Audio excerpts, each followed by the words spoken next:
Episode 139. Pink soap bubbles streamed from Snape's mouth at once. The froth was covering his lips, making him gag, choking him. "Leave him alone!" James and Sirius looked around. James's free hand jumped to his hair again. It was one of the girls from the lake edge. She had thick, dark red hair that fell to her shoulders and startlingly green, almond-shaped eyes. Harry's eyes. Harry's mother. "All right, Evans," said James, and the tone of his voice was suddenly pleasant, deeper, more mature. "Leave him alone," Lily repeated. She was looking at James with every sign of great dislike. "What's he done to you?" "Well," said James, appearing to deliberate the point, "it's more the fact that he exists, if you know what I mean." Many of the surrounding watchers laughed, Sirius and Wormtail included, but Lupin, still apparently intent on his book, didn't, and neither did Lily. "You think you're funny," she said coldly, "but you're just an arrogant, bullying toe-rag, Potter. Leave him alone." "I will if you go out with me, Evans," said James quickly. "Go on, go out with me, and I'll never lay a wand on old Snively again." Behind him, the impediment jinx was wearing off. Snape was beginning to inch toward his fallen wand, spitting out soap suds as he crawled. "I wouldn't go out with you if it was a choice between you and the giant squid," said Lily. "Bad luck, Prongs," said Sirius briskly, turning back to Snape. "Oi!" But too late. Snape had directed his wand straight at James. There was a flash of light, and a gash appeared on the side of James's face, spattering his robes with blood. James whirled about. A second flash of light later, Snape was hanging upside down in the air, his robes falling over his head to reveal skinny, pallid legs and a pair of graying underpants. Many people in the small crowd watching cheered. Sirius, James, and Wormtail roared with laughter. Lily, whose furious expression had twitched for an instant as though she was going to smile, said, "Let him down." "Certainly," said James, and he jerked his wand upward. Snape fell into a crumpled heap on the ground. Disentangling himself from his robes, he got quickly to his feet, wand up, but Sirius said, "Petrificus totalis," and Snape keeled over again at once, rigid as a board.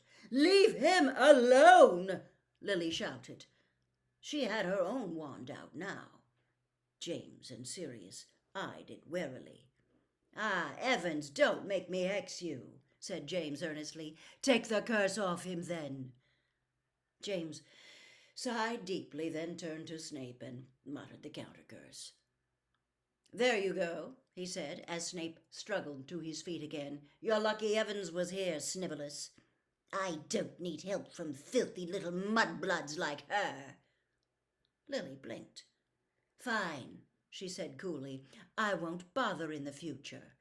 And I'd wash your pants if I were you, Snivellus." "Apologize to Evans!" James roared at Snape, his wand pointed threateningly at him. "I don't want you to make him apologize," Lily shouted, rounding on James. "You're as bad as he is." "What?" yelped James. "I'd never call you a you-know-what." "Messing up your hair because you think it looks cool to look like you've just got off your broomstick. Showing off with that stupid snitch. Walking down corridors and hexing anyone who annoys you just because you can. I'm surprised your broomstick can get off the ground with that fat head on it. You make me sick." She turned on her heel and hurried away. "Evans!" James shouted after her.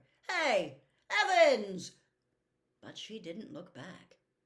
"What is it with her?" said James, trying and failing to look as though this was a throwaway question of no real importance to him. "Reading between the lines, I'd say she thinks you're a bit conceited, mate," said Sirius. "Right," said James, who looked furious now. Right. There was another flash of light, and Snape was once again hanging upside down in the air. Who wants to see me take off Snively's pants? But whether James really did take off Snape's pants, Harry never found out. A hand had closed tight over his upper arm, closed with a pincher-like grip. Wincing, Harry looked around to see who had hold of him, and saw, with a thrill of horror, a fully grown, adult-sized Snape standing right beside him, white with rage. Having fun? Harry felt himself rising into the air. The summer's day evaporated around him. He was floating upward through icy blackness, Snape's hand still tight upon his upper arm. Then, with a swooping feeling as though he had turned head over heels in midair, his feet hit the stone floor of Snape's dungeon, and he was standing again beside the pensieve on Snape's desk in the shadowy, present-day potion master's study. So, said Snape, gripping Harry's arm so tightly Harry's hand was starting to feel numb. So, been enjoying yourself, Potter? No, said Harry, trying to free his arm. It was scary. Snape's lips were shaking, his face was white, his teeth were bared. Amusing man your father, wasn't he? Said Snape, shaking Harry so hard that his glasses slipped down his nose. I didn't. Snape threw Harry from him with all his might. Harry fell hard on the dungeon floor. You will not tell anybody what you saw, Snape bellowed. No, said Harry, getting to his feet and as far from Snape as he could. No, of course I won't. Get out! Get out! I don't want to see you in this office ever again! And as Harry hurtled toward the door, a jar of dead cockroaches exploded over his head. He wrenched the door open and flew away up the corridor, stopping only when he had put 3 floors between himself and Snape. There, he leaned against the wall, panting and rubbing his bruised arm. He had no desire at all to return to Gryffindor Tower so early, nor to tell Ron and Hermione what he had just seen. What was making Harry feel so horrified and unhappy was not being shouted at or having jars thrown at him. It was that he knew how it felt to be humiliated in the middle of a circle of onlookers, knew exactly how Snape had felt as his father had taunted him, and that, judging from what he had just seen, his father had been every bit as arrogant as Snape had always told him. Chapter 29. Career Advice. But why haven't you got occlumency lessons anymore? Said Hermione, frowning. I've told you, Harry muttered. Snape reckons I can carry on by myself now I've got the basics. So, you stopped having funny dreams? Said Hermione, skeptically. Pretty much, said Harry, not looking at her.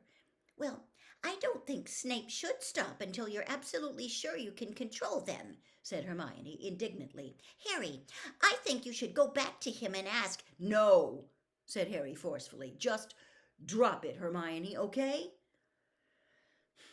It was the first day of Easter holidays, and Hermione, as was her custom, had spent a large part of the day drawing up study schedules for the 3 of them.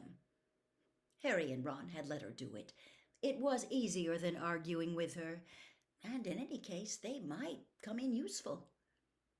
Ron had been startled to discover that there were only 6 weeks left until their exams. How can that come as a shock? Hermione demanded, as she tapped each little square on Ron's schedule with her wand so that it flashed a different color according to its subject. I dunno, said Ron. There's been a lot going on. Well, there you are, she said, handing him his schedule. If you follow that, you should be fine.